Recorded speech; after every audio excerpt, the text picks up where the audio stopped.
Malam Vira. Pelat ya. Saya tadi punya pertanyaan ke Bang Adian, apakah arahan 2 periode Jokowi adalah upaya untuk menyelamatkan keluarganya dari isu ijazah dan juga pemakzulan, Bang Adian?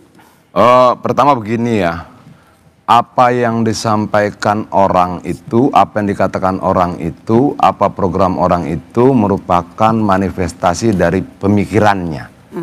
Apa yang dipikirkan itu seringkali merupakan wujud dari keinginan-keinginan dia, kira-kira seperti itu. Nah, kalau kita berangkat dari pemikiran itu, kalau Pak Prabowo ini programnya MBG, makan bergizi gratis, terlepas bahwa ada problem-problem dalam pelaksanaan itu nomor 2 menurut saya, tapi nomor 1-nya adalah Pak Prabowo ini sedang berpikir tentang generasi berikutnya, tidak generasi sekarang. Nah, orang katakan bahwa negarawan itu selalu berpikir tentang generasi berikutnya. Tapi politisi selalu berpikir tentang pemilu berikutnya. Nah, pernyataan Jokowi ini menunjukkan sebenarnya dia politisi, bukan negarawan. Karena dia tidak berbicara tentang generasi berikutnya, tapi dia berbicara tentang pemilu berikutnya. Jadi yang salah apa, Bang Adian? Nggak ada yang salah. Semua orang boleh bicara apa saja, tapi dari situ kita memahami, oh cara berpikirnya seperti itu gitu loh. Tapi kan ini pernyataan kedua ya. Pernyataan pertama itu dalam rangkaian peristiwanya ya, itu tanggal 2 atau tanggal 3 Juni surat pemakzulan Gibran itu dikirimkan oleh para purnawirawan ke DPR. Saya mungkin bisa salah dalam tanggal-tanggal. Tanggal 3 Juni, lalu tanggal 6 Juni Jokowi itu bicara bahwa nggak bisa dimakzulkan. Ini satu paket. Kalau ada pemakzulan harus dua-duanya, kira-kira seperti itulah. Nah, kemudian tanggal 25 Juli 24-25 Juli kalau tidak salah, pimpinan DPR mengatakan bahwa surat pemakzulan itu akan mulai dikaji. Lalu bulan Agustusnya rame lah tuh pembubaran DPR. Isu pembubaran DPR kira-kira seperti itu. Nah, kemudian kemarin disampaikan bahwa 2 periode lah. Sampai 2 periode. Nah, itu kan juga rangkaian kronologi ya yang kita bisa mengamati, oh sepertinya ada sesuatu nih, kira-kira seperti itu. Nah, kalau kemudian memang tidak bisa dihindari ya bahwa faktanya ada serangan bertubi-tubi. Ijazah Jokowi, kemudian sekarang ijazah Gibran, kemudian pemakzulan Gibran dan sebagainya, itu pasti menggetarkan Jokowi sendiri. Nah, ini salah satu resiko ketika kemudian dia mau tidak mau akan diperhadapkan sebagai bapak bangsa atau bapak anaknya. Kira-kira seperti itu. Dan dia sudah memilih kan bahwa ya enggak. Terlepas dari dolar naik, terlepas dari situasi ekonomi yang sedang tertekan karena faktor Amerika menerapkan tarif resiprokal dan sebagainya, Jokowi nggak bicara itu. Jadi lebih negarawan Pak Prabowo daripada Pak Jokowi? Lah kalau kemudian seorang negarawan, kan bagaimana sih kita membedakan negarawan dan politisi? Negarawan selalu berbicara generasi berikutnya. Dari mana kemudian kita melihat bahwa oh ada potensi negarawan dalam program Prabowo karena dia berbicara MBG. MBG itu berbicara tentang generasi berikutnya. Oke, baik. Bang Freddy, ini Pak Jokowi seorang politisi, bukan negarawan, kata Bang Adian. Ya, kata Jokowi lah dari pernyataannya. Oh iya, analisa Bang.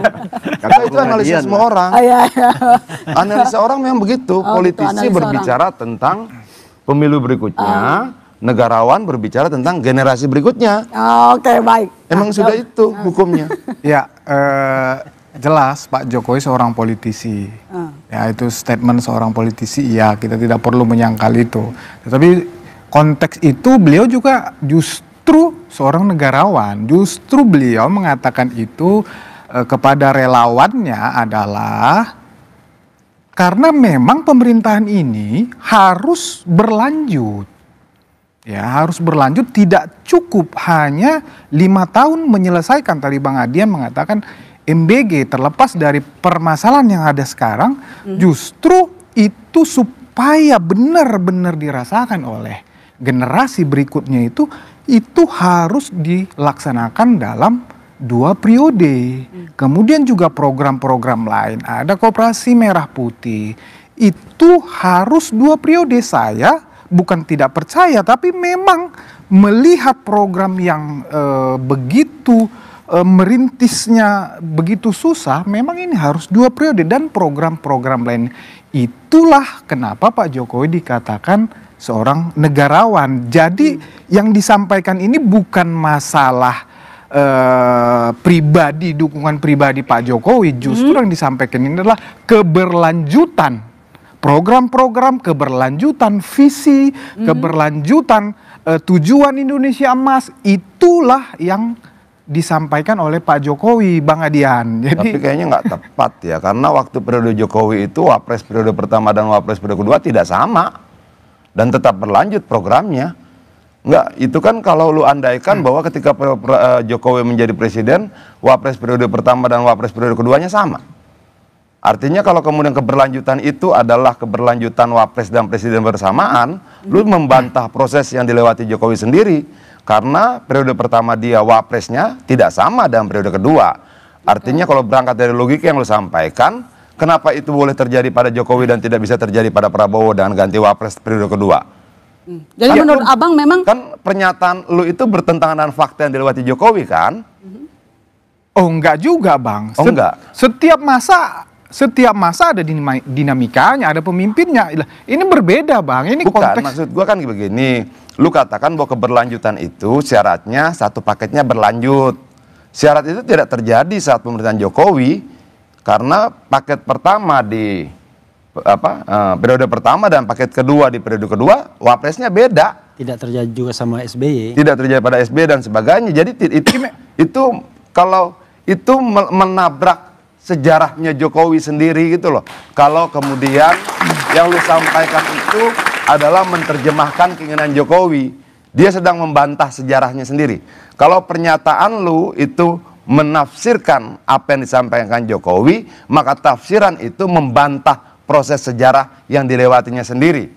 jadi nggak Gitu perlu loh. sepaket gitu ya Bang Adian? Nggak Kenapa? perlu sepaket, cukup Pak Prabowo Nah, aja yang nggak perlu terjadi kan gandeng. begitu. Di zaman Jokowi, periode pertama Wapres dan periode kedua Wapres tidak sama. Lalu kenapa di masa Prabowo harus sama? Masa lu boleh beda, terus masa sekarang harus sama gitu?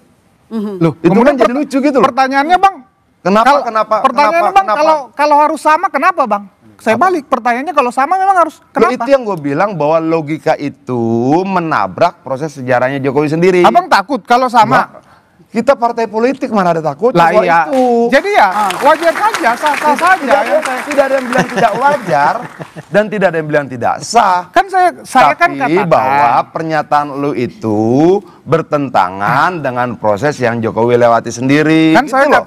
Itu kan doang. saya Lalu kalau gua sampaikan bertentangan, kenapa? Lu takut? Apa usuran sama takut?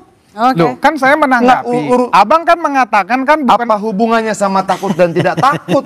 Saya sudah merespon. Bagaimana kemudian sebuah analisa mengcounter logika dan cara berpikir lu anggap sebagai sebuah ketakutan?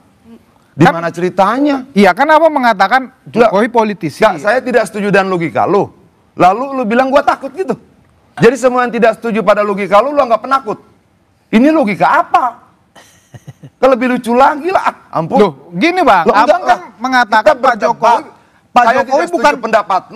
Pak Jokowi Oke? bukan negarawan. Ketidaksetujuan itu lalu lu definisikan sebagai ketakutan. Coba jelaskan bagaimana cara berpikir seperti itu. Orang tidak setuju pendapat lu anggap takut. Gimana ceritanya itu? Saya bertanya lalu kepada supaya Abang. gue dianggap berani, gue harus Saya setuju bertanya gitu. kepada Abang. Apa? Kekhawatiran Abang? Nggak ada yang khawatir, kita sedang menganalisa. Kalau ya paket ini berlanjut sampai 2034. Siapa yang bilang khawatir? Saya cuma sampaikan bahwa andai itu kalau pernyataanmu merupakan tafsiran terhadap Ya pernyataan bagus. Jokowi. Kalau Abang nggak takut, ya artinya, bagus. Bukan. Ini apa lagi sih? Artinya bahwa apa yang lu sampaikan bertentangan dengan proses yang dijalani Jokowi. Dan itu tidak ada hubungannya dan rasa berani dan takut. Jadi jangan kemudian kamu giring, tidak setuju pendapatku berarti kamu takut. Setuju pendapatku berarti kamu berani. Cara berpikir apa? Di belakangmu mahasiswa. Loh. Ke belakang saya mahasiswa. Depan kita mahasiswa. Gini, mereka Pak. sedang menguji cara berpikir kita. Iya, nggak apa-apa. Benar apa enggak? Alurnya, logikanya, dan Oke, sebagainya. baik. Sekarang saya ke Firdian dulu. Firdian, menurut kamu perlukah seorang Gibran maju sampai 2 periode? Anda